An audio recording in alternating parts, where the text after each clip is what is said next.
ഇസ്ലാമിനും ക്രിസ്തീയതയ്ക്കും അവർ ചെയ്യുന്ന ക്രൂരതകൾക്കുമെതിരെ ഒരു ഹിന്ദു പ്രതികരിക്കുമ്പോൾ മറ്റു ചില കാളകൂട ഹിന്ദുക്കൾ വരും. എന്നിട്ട് അവരോട് ചോദിക്കും, ഇതാണോ നിങ്ങൾ പഠിച്ച സനാതന ഹിന്ദുധർമ്മം? ഇതാണോ മാനവികത, മതേതരത്വം?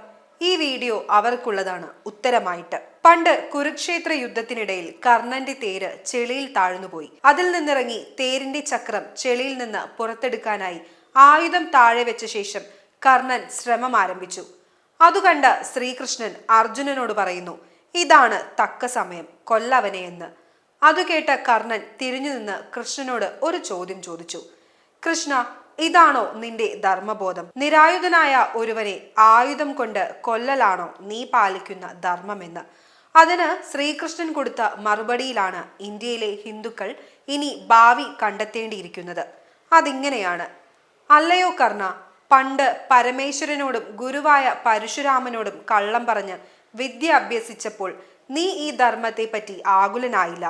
കൗരവർ നിന്റെ മുന്നിൽ വെച്ച് അബലയായ ദ്രൗപദിയെ ഒരു സ്ത്രീ എന്ന പരിഗണന പോലും നൽകാതെ വസ്ത്രാക്ഷേപം നടത്തിയപ്പോഴും നിനക്ക് ധർമ്മബോധമുണ്ടായില്ല.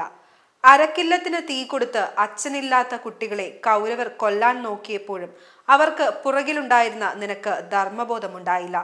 പക്ഷേ ഇപ്പോൾ സ്വന്തം ദുരവസ്ഥയിൽ മാത്രം നിന്നിൽ ധർമ്മബോധമുണരുന്നു.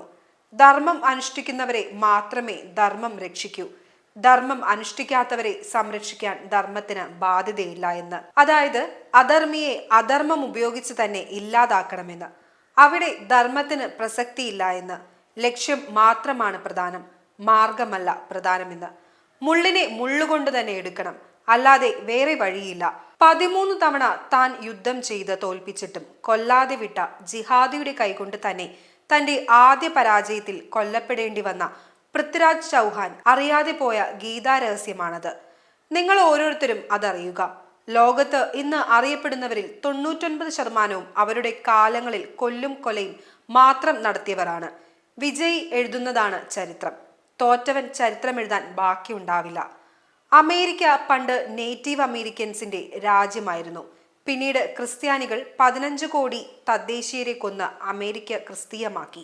ഓസ്ട്രേലിയ പണ്ട് ഇന്ത്യൻ വംശജർ മാത്രമായിരുന്ന ആൾക്കാരുടേതായിരുന്നു. അവരെ ഇല്ലാതാക്കി അവിടവും ക്രിസ്തീയമായി. വടക്കേ അമേരിക്ക മായൻ വംശജരുടേതായിരുന്നു. വെറും 20 കൊല്ലം കൊണ്ട് ഡീലാൻഡെ എന്ന സ്പാനിഷ് പാതിരി അവിടം ക്രിസ്തീയമാക്കി. എങ്ങനെയെന്നല്ലേ? ലക്ഷക്കണക്കിന് മനുഷ്യരെ വെട്ടിയും വെടിവെച്ചും കൊന്നു തന്നെ. ഗോവയിലും കാനഡയിലും യൂറോപ്പിലും ഒക്കെ സംഭവിച്ചത് ഇത് തന്നെ. ഇന്തോനേഷ്യ ഹിന്ദു ദേശമായിരുന്നു. Malaysia, Afghanistan, Bangladesh, Pakistan, Iran, Iraq ഒക്കെ ഹിന്ദു ദേശമായിരുന്നു. അവയെല്ലാം ഇന്ന് ഇസ്ലാമിക ദേശമായി. വാൾ മാത്രമാണ് ഇതിനൊക്കെയും കാരണം.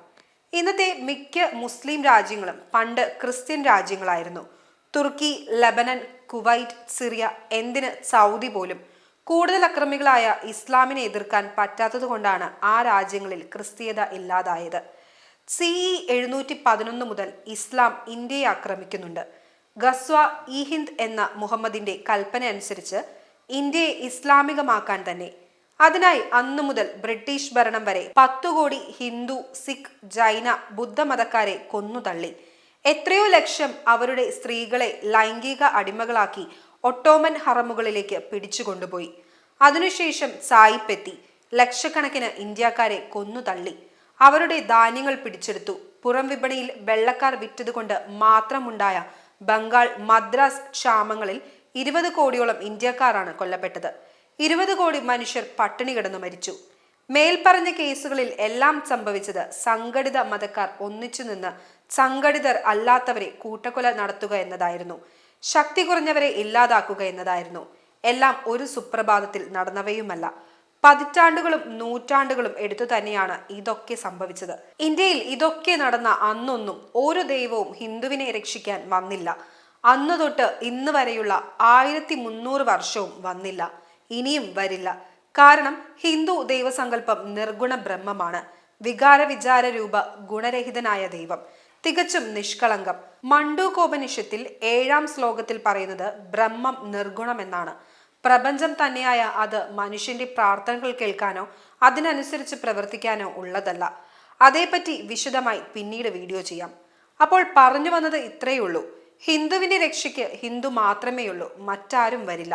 അടിസ്ഥാനപരമായി തന്നെ ഒരു മതപരമായ ഏകോപനം ഹൈന്ദവത്തിൽ ഇല്ലാത്തതുകൊണ്ട് തന്നെ ഇസ്ലാമും ക്രിസ്തീയതയും ചെയ്യുന്നത് പോലെയുള്ള വിശ്വാസികളുടെ ഐക്യം ഹിന്ദുയിസത്തിൽ സാധ്യമല്ല. സഹസ്രാബ്ദങ്ങളായി അതല്ല ഹിന്ദുവിന്റെ രീതി.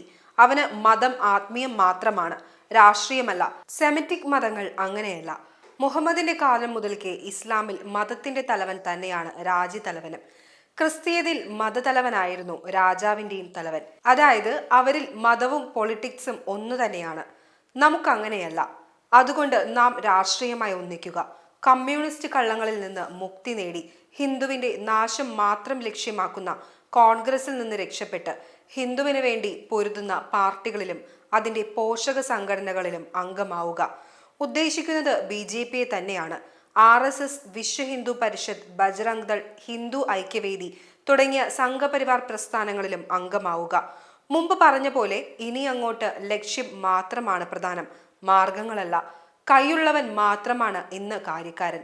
ജാതിയൊക്കെ പറഞ്ഞ് വിഘടിച്ച് അശക്തരായി സ്വയം ഇത്രയും ഇല്ലാതായതുപോലെ ഇനിയും ഇങ്ങനെ മുന്നോട്ടു പോയാൽ പണ്ട് മായൻസും അമേരിക്കൻ നേറ്റീവ്സും നേരിട്ട വിധി ഹിന്ദുവിനും ഉണ്ടാവും, ഇല്ലാതാവും.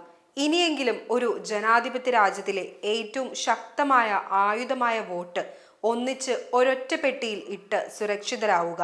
നമുക്ക് മറ്റു വഴികളില്ല. ഇത് അവസാനത്തെ അവസരമാണ്. 1000 വർഷത്തെ വിദേശ അടിമത്തത്തിന് ശേഷമാണ് ഇപ്പോൾ ഇന്ത്യയിൽ ഒരു യഥാർത്ഥ ഹിന്ദു ഭരണം ഉണ്ടാകുന്നത്. ശത്രുക്കൾ ഭരണത്തിലെത്തിയാൽ എന്നേക്കുമായി അവർ ഹിന്ദുവിനെ ഭരണത്തിൽ നിന്നും ഈ ഭൂമുഖത്ത് നിന്ന് തന്നെയും ഒഴിവാക്കും. ഉത്തിഷ്ഠത, ജാഗ്രത, ഐക്യമത്യം മഹാബലം.